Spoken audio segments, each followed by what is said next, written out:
Dans le cadre de notre mission d'information, nous avons effectué une descente dans la province du Kwilu, précisément à Bandunduville, où nous avons rencontré les directeurs régionaux de la régie des distributions d'eau couvrant les provinces du Kwilu, Kwango et Maïndombe. Cette visite s'inscrit dans la ligne droite d'une démarche d'investigation visant à mieux comprendre les fonctionnements du système de distribution d'eau potable dans la ville de Bandundu ainsi que les défis auxquels fait face cette régie. Au cours de nos échanges, appuyés par deux ingénieurs en charge de la production, plusieurs éléments essentiels ont été portés à notre connaissance. Il ressort que la ville de Bandundu est alimentée par deux principales stations de forage.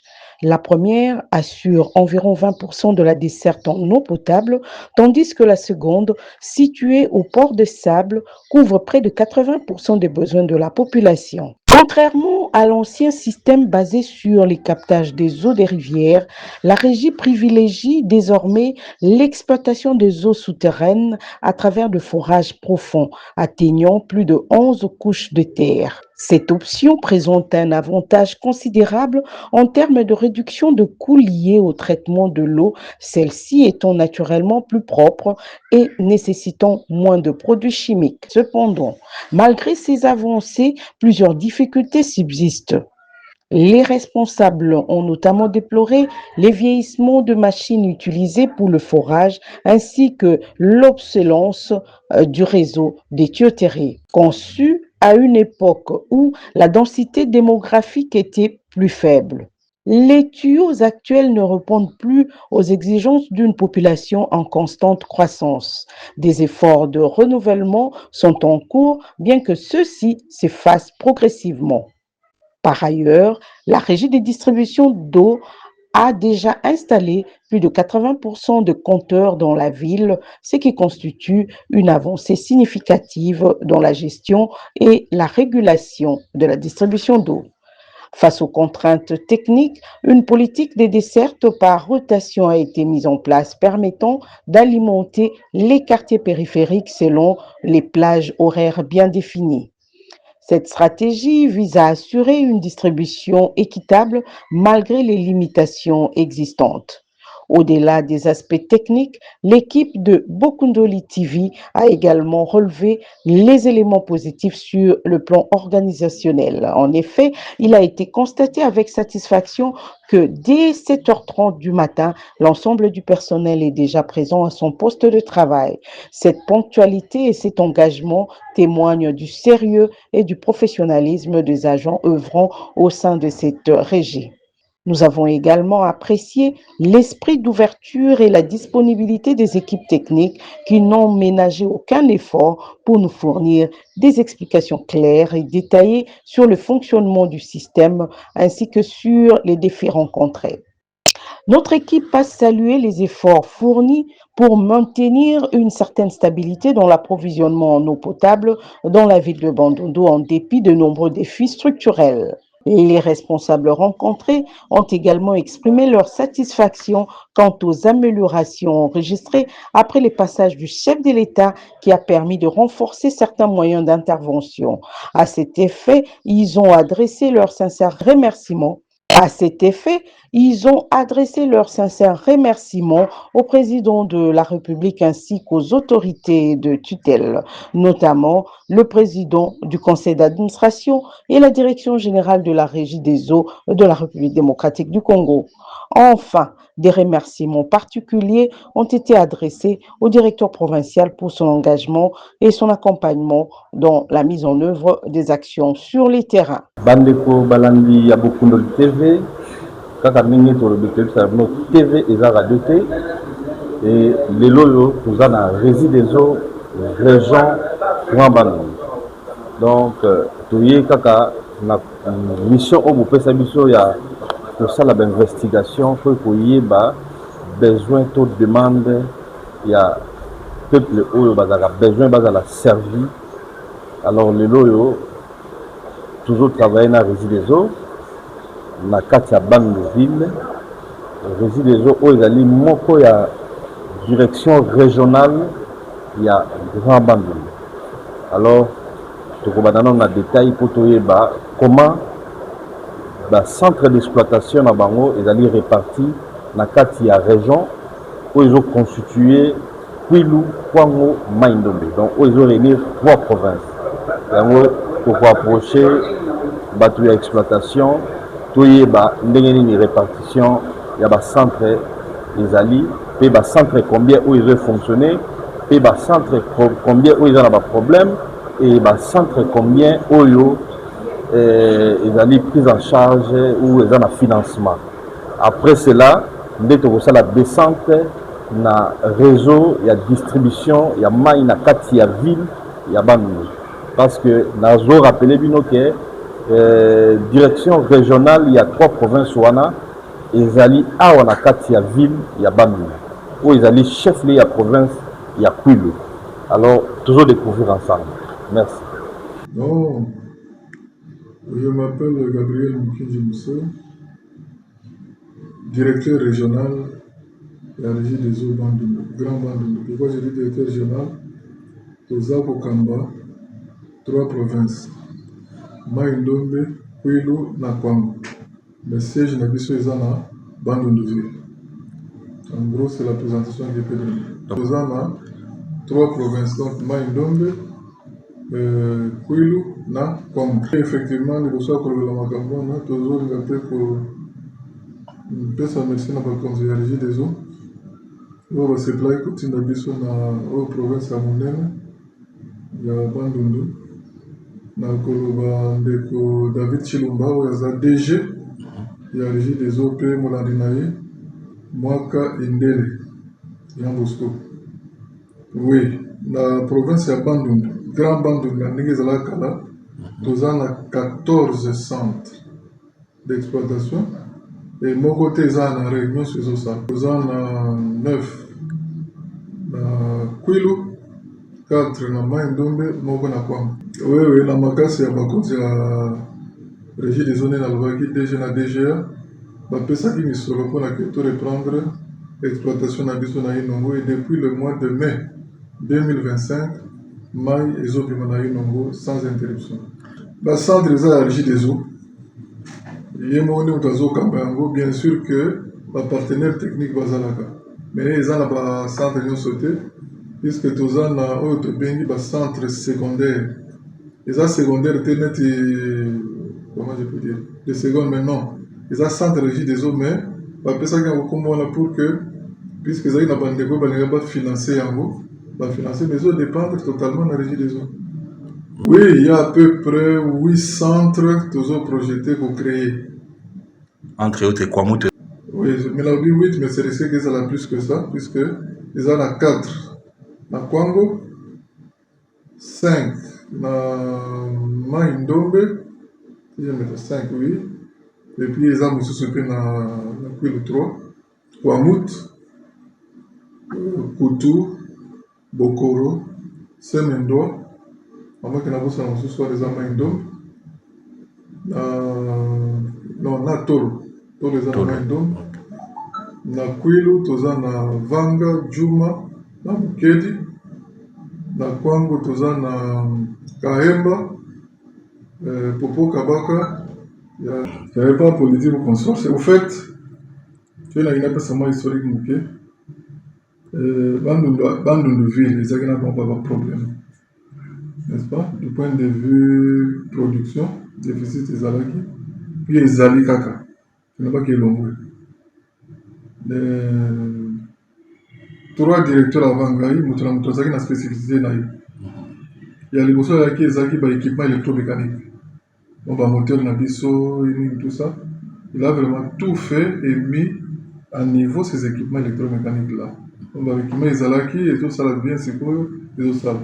Le deuxième qui est venu, il était plus commercial. Bonjour, grand chef. Bonjour. Vous êtes madame? Ah oui, qui m'est allé? Je pense que la caméra n'a vu ça, donc au lieu de se présenter, et il n'a pas fonctionné aussi. Oui. Comme vous l'avez dit, M. Moweni, Naya Sapati, superviseur et réseau de distribution et régie des eaux Bandundu. superviseur, il y a production, il y a production, Le superviseur, il y a distribution d'eau. Oui, il y a réseau de distribution d'eau à Bandundu. Est-ce que aux autres, le réseau de distribution à Bandundu ou bien aux alliés, le réseau de distribution, il y a région Mobimba? Bon, pour le moment, le réseau de distribution, il y a Bandundu. Mais cela n'empêche pas que ceux qui sont dans la région, au niveau de la région, doivent intervenir dans la direction provinciale. Direction régionale ou bien provinciale? Direction régionale. Parce que il faut tout mettre sur le nom. Parce que direction régionale, ils ont constitué, donc, constitué 3 provinces. Où ils allaient qui la Kaleza, qui bandent province et abandonnent. Mais les lots Bakaboli province abandonnent les communes habitées de Misato. Donc, oui, le point au Maïndom. Bon, il y a des membres et concernant qui disent au Kinzati. Biso, tout ce qu'il y a toujours dans 11 régions d'Ingléterre qui n'ont pas. Ok. Et c'est pourquoi, pour les tours de la direction provinciale, il y a des membres. Biso, tout ce qu'il y a la direction régionale, il y a Grand Bandundu. Donc, nous avons dirigé 3 provinces. Il y a Pelo, Kwango et Maïndom. Merci beaucoup, papa. Mais namoni les autres ont retenu le makasi parce que tu as tambola na yo tu as le terrain partout pour toyeba température et distribution parce que yo le gros patron nango donc les lots comme ça biso bisika nyo pour tous avoir explication normale. Donc menasi mamu kongo na yo namoni eloko moko intéressé na makasi namoni carte toujours continuer parcours nabiso et nena lobaki toza na direction régionale ou Karmamaka na directeur Gabriel Mokinji. Donc les apesibiso ndeko azali ko s'occuper na production la distribution réseau et la distribution d'eau dans la ville Yabandoni. Alors pour continuer l'explication à Bisso, la troisième question à l'explication. Donc, on va faire des détails. Non? Oui.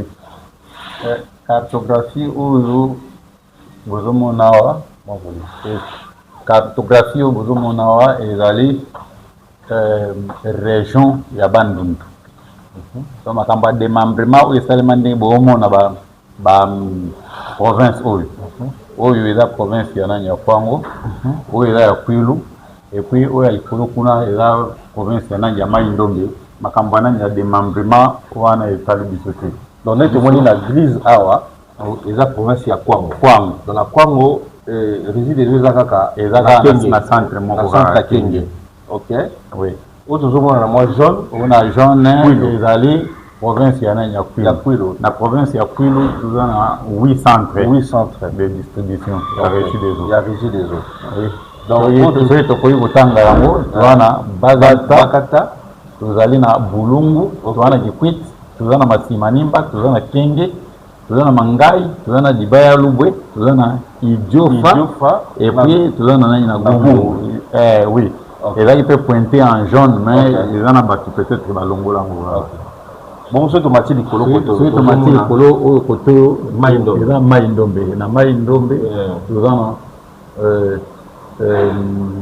4 centres. 4 centres. Donc, les 4 centres, nous avons Mouchi, Nyoki, Oyo, Bolobo, et puis Inongo. Mais tout le monde est représenté dans rouge. Inongo est représenté dans rouge. Représentation dans rouge, ça veut dire le centre est là en arrêt. Mais actuellement, la situation est contraire. Il faut que l'on rouge, on a tout ça, la couleur bleue, le couleur baninga nyonso, pour le centre nouvellement réhabilité. Donc il est opérationnel. Le centre où il est jaune, malgré les différentes provinces. Les centres union jaune, ce sont des centres secondaires. On a eu différence, il y a coloration. Les centres secondaires, les centres où il y a réhabilitation. Donc, je suis dans un peu tout autre par rapport à centre régie des eaux où ils ont le Kuna. mais elle a dirigé na Bandundu. Oui, c'est le directeur régional Moutoiseau dirigé Saint-Aignan sur la carte Grand Bandundu, malgré la province différente. Donc, tout ce Kolanda, comment région ya Bandundu est répartie dans le centre, il y a résidus des eaux. Donc, toujours continuer, je pense que tout ça, la descente, tout le monde appelle comment production et Sengaka et édifice où pour la production il y a ville il y a Bandundu et en plus moi quelques échantillons il y a mon bureau na bango ndenge ba fonctionner donc pour dire que Bandundu ville réside des eaux ils ont vraiment organisé donc où il y a j'ai aimé j'étais ici déjà à 7h30 na putaki déjà presque tout le monde dans le bureau contrairement à la place où on l'équipe mais il n'y a pas que nous saluons au Salamao. La sous-bénédiction à EMEI, directeur Gabriel Moukij. Donc, merci beaucoup. Il y a l'hôpital général. Tu vois, moi, explication, parce que c'est l'organisation salariée. Oui, et là, site na biso PKK. Site que tu viens en haut. BAD pour Nanini, c'est parce que là, bureau auxiliaire numéro 2 na biso ici quand abonné baya kofuta nani ba facture ya consommation ya mai na bango mais awa na kati ya nani ya BAD tozana château d'eau o awuti ko filmer nani sikoyo nani na simana awa château d'eau oyo eza réservoir ya stockage pona nani na population ya nani ya Bandundu ville donc tutaka mai en réserve mais pour le moment tu utilises comme réservoir ya équilibre. C'est-à-dire ceux qui maille tondi na réseau, ceux qui batillent et communal. Ça tire, maille na place à nanya okindi teolé, ça la surpression na batillot, maille kota kawana automatiquement. Maintenant air demande oya nani makasi na population et que non maille diminuer na batillot, maille oyo et renforcer na réseau pour que batu kanani maille normalement. Mais et ça la mandé ni avec alimenter na site de ils a alimenté na forage D o ils en nani na libongo kuna site ya nani ya liboso mai na ngwekindaka directement na distribution na côté à ville kuna. À l'époque vous allez qui abandonné mais na moni ba réhabilité en 2010 ba réhabilité quand depuis 2010 là financement ni financement ya Banque mondiale ndenge ka uti ko filmer wana omona ke financement ya Banque mondiale bazwaki entreprise moko ya exécution na kombo wana nya bapom nde yaki kosala mosala wana mais lelo banda stockage de salami je pense que calme est dans la côté et alimentaire à côté ni ba quartier ni Bandundu ville mobile oui et là réservoir ya Bandundu ville dans la capacité à combien? La capacité à stockage à 500 mètres cubes. 500 mètres cubes. Oui. On a 500 mètres cubes. 500 mètres cubes, on a comprendre que donc il a 500 000 litres. 500 000 litres. 500 000 litres. On a subi des auto alimenter le na tombe. Et vous doit tant ni jouer ici là. Par rapport à ça dépend à la consommation. Ça dépend à la pression auto na autant on a. Merci.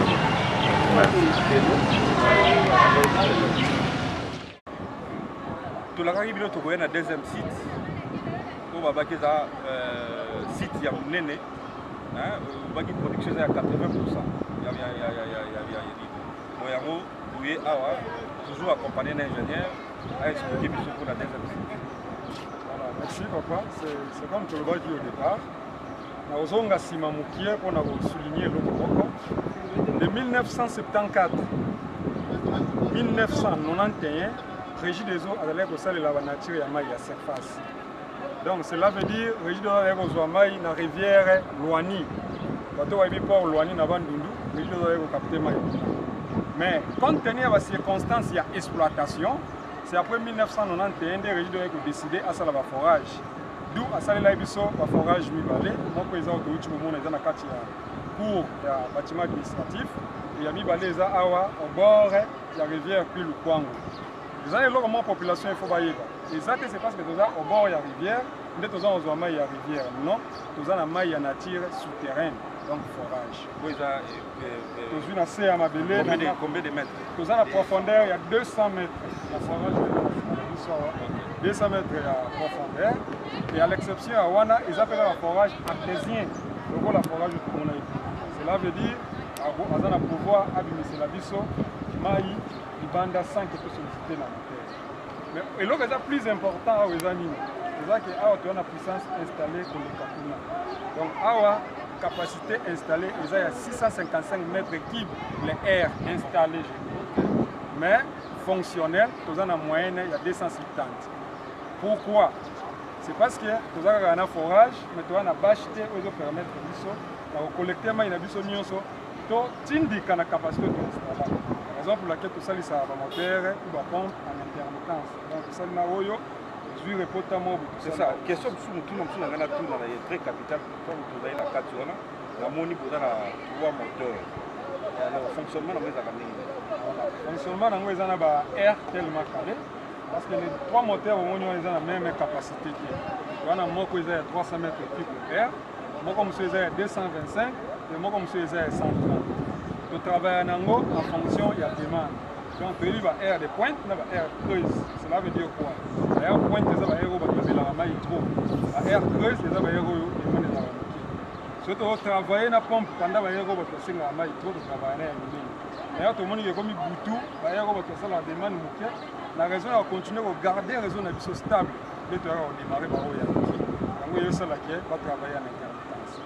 Le forage va mener au bac dans la 80% de la production. Alors répartition de la parce que oui, à Mouké, où tu es dans la santé à des autres, le bac ils ont produit 20% pour les autres sa ville base. Donc pour distribution de la oyo distribution nango et ça va ville haute qui soit de 80% ya ko ezangaki na réseau na biso alungwa awa aketina château d'eau na biso to bomona gina ndeko na biso sous ingénieur Papikuna ya 500 mètres cubes surélevé de 30 mètres ketikuna après on dit directement à partir wana ko la distribution. Donc ndenge azolungwa azomata tina site ya forage 1 mai eleki wana et juste stérilisation parce qu'il y a un aspect moins il faut noter. Ah, du coup, on traite vraiment, mais pour ça, la stérilisation. Donc, déjà, on a produit qui accompagnent la maille, on doit faire un captage, c'est la consommation. Alors, on a tout ça à noter. On a tout à partir de site 1 à 10 secondes, et on a pour que la distribution soit. C'est la différence entre le forage et la maille et les balles. Ok, la différence c'est un moto. La différence c'est ma casse des amis. Tous on a deux sortes de nature de maille. On a un maille oyo, na se ya mabele, on a un maille oyo tambolaka na surface tout le monde. Alors on a un maille ya bibalezo, un maille oyo tambolaka na surface. Pour traiter, il y a une large chaîne de traitement.